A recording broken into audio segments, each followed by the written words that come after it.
right, should we get into some book news? Let's do it.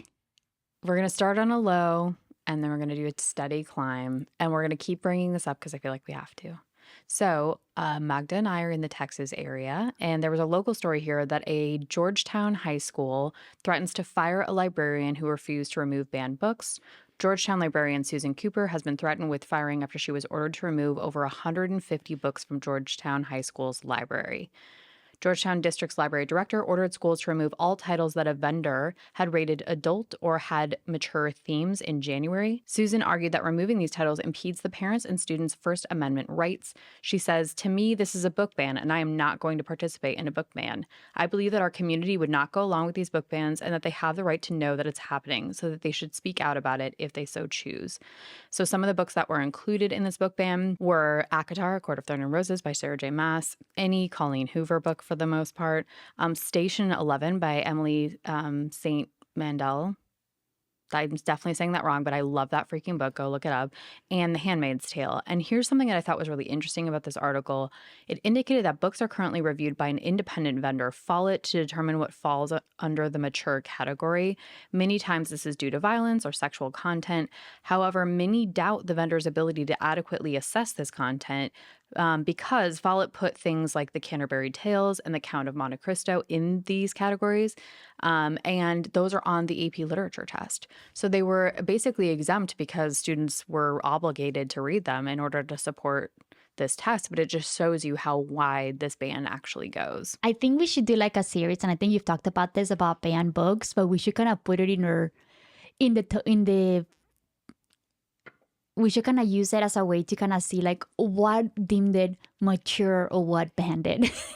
I mean, that's the thing is like, how do you write a story that has any impact if there are no stakes? And all of the things that add stakes, like violence or sexual content or, you know, things that put a mental strain on you, that's how you're learning. I don't know. And it's going to give you some critical thinking skills when you get put into a tough situation. Yeah.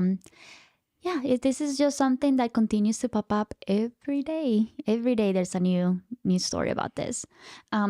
Do we know what happened to her yet? I know that she was threatened, but I don't know what's... She's not fired yet. Okay. And I really appreciate she's been speaking to the city council, to the school board, and really pushing back. And I'm just super proud of her. And I feel like I think anytime that we have these stories, Magda and I are going to try and highlight them because I think it's the best way that we can protect them is visibility. And so we will continue to report on any of these stories that we see and come across, and feel free to send them our way if you have any in your local area. 100% agree. All right, so moving on to some lighter news. Universal has acquired the TV rights for Lyla Sage's Rebel Blues Ranch, which I have read and I loved it. I know you got one of these books for one of your Christmas presents. I don't know if you have read it yet, but the books include Done and Dusted, Swift and Saddled, and Lost and Lassoed, which follows couples on a small ranch who find love. The first book, Done and Dusted, was originally self-published before being picked up by Dial Press. I did not know that. So this little behind the scenes, I wrote our news stories this week. I don't always write them, but this week I did. So that did genuinely come as a shock to Magda. I saw her face. Oh my God. Yeah, like I mentioned, guys, it's been a weird week for me. So Lindsay had to pretty much do everything for us this week. I am so thankful for her. Fun fact about Magda, she will read literally whatever I write. So I could have been an excellent anchor because I just read it's happened multiple times, but I'm like, that doesn't make any sense. And I'll just pronounce everything. Correct. It's completely my fault. I cannot believe Done and Dusted was self-published. Cool, right? Lindsay, I think you should read it because it is one of those books that when I picked it up too, I was just like, I don't know. Like we read it because at the recommendation of some of our friends, they're like, it's really good. Well, I read it. So I read it and I'm like, okay, that's hold up. Maybe it's because like my initial gut was that I was expecting like really bad romance novel and that's not it. It was such a fun read. So I'm so surprised that this was self-published because it's really well done. That's what I've heard from everyone. I will probably pick it up. The covers are just your very stereotypical drawing of like a couple in a ranch, and they're just like with the shirt kind of like with the wind It's flowing. a pulp And kind of graphic novel style cover. They're they're cool. great. Yeah. They're really cool. I'd But love to like, hear the content is good though. oh yeah, like I haven't read the other ones, but I'm really excited to see that Universal is doing a TV series about this. I'm so excited, and I cannot wait to watch this. They're developing it. So Okay. we'll keep you posted as it gets further along. I know. I just started watching the studio on Apple TV, so it's kind of giving me the ins and outs So of did what it takes. I. It's so good. I really like it too. Yeah, so it's gonna teaching me a lot about how the film and TV industry works. So that's been fun. It seems terrible. Yeah, I don't think I could do that. I don't think I could do that. And No that's wonder what everybody's I went doing to film drugs. school, so there's really like I should have learned. That's literally went to school for that. Anyway, It was crazy. Okay, next story. So we have some casting news updates for Christopher Nolan's version of the Odyssey. So we've previously reported that the director of Interstellar and Oppenheimer will be adapting Homer's epic The Odyssey into a film. Just a quick summary of the Odyssey. It follows Odysseus on his journey back to his home in Ithaca after the years-long Trojan War. On his decades-long journey home, Odysseus encounters many perils, including brushes with the gods. Meanwhile, his wife Penelope and son Telemachus contend with a group of unruly suitors competing for Penelope's hand in marriage. Did you have to read this in high school? Oh, yes, I did. So did I. Okay, the casting details are fascinating. I really want to hear them. I'm going to go through them really quickly, and then I want to hear what your reactions are. Matt Damon will play Odysseus.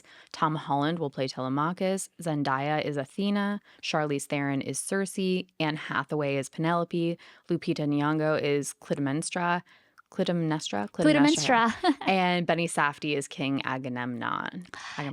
Obviously, I think you shouldn't be surprised that I'm really excited for Lupita Nyong'o's one because I just read Clytemnestra and I am obsessed with her now. So I cannot wait to see how they're going to be portraying her because in a lot of, depending on the portrayal, she might come off as a bitch or she might come off as like a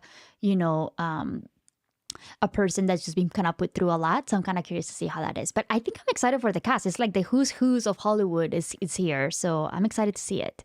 Yeah. It's kind of interesting that Zendaya is Athena. It's kind of cool to see. So I'm kind of curious to see how that's going to go. Why? I don't know. I feel like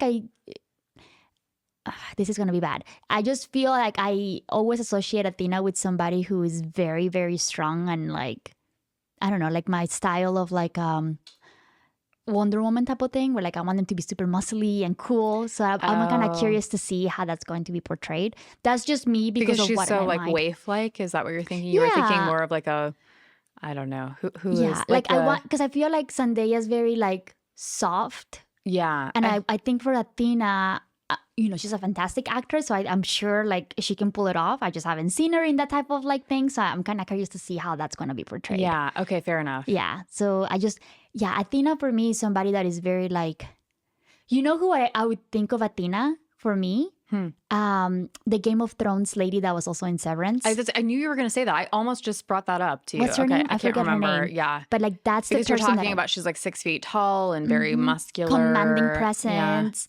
Yeah. Somebody like her. I don't know. So I'm kind of curious to see how that's gonna be. It could also work in the other way because it could be like an underassuming presence, and then she's just like a total badass. So I don't know. I can see her doing that. Something about it being a more waif-like person who is really strong. I find that to be interesting. Yeah, no, I think because it's what we like in our fantasy novels, right? Like Violet and they're all tiny. Yeah. Anyway. Yeah, no. I think I'm here for it. I think it's because you have set up like this views for like these goddesses that you kind of like see when you're reading the Greek mythology. So that to me, that's why it caught me off guard. Yeah. But I love Zendaya, so I think it's going to be great. All right, next up, we have also some additional casting news coming from our HBO series Harry Potter. As you guys know, HBO is going to be adapting J.K. Rowling's series into a show that is set to premiere in 2026. And then John Lithgow is going... Lithgow or Lithgow? Lithgow, yeah. John Lithgow has been confirmed as the new Dumbledore. The actor said it's going to define me for the last chapter of my life. I'll be about 87 years old at the wrap party, but I've said yes. I can totally see him doing this. But obviously, I think the first thing when I found out about this, I texted you and I'm like, how old is the guy? Is he going to be able to make it to the end of it? Which is such a morbid thought to think about. And I feel horrible for thinking about it. But I think he's going to be great. And I think he can really play this role. I just really liked that he said, like, this is going to define my legacy for a younger generation. I think it's cool that he acknowledged that. I mean, Harry Potter was such an important part of us growing up, too. So I'm excited to see that it's going to hopefully be as important for younger generations. I'm excited that it's going to be a series because I think it's going to give us a lot of extra depth that we didn't get with the movies. So for somebody that hasn't read the books, hopefully this is going to be, it's going to allow them to get more into this world too. I agree. So I'm excited for it. And that is all we have this week for book news.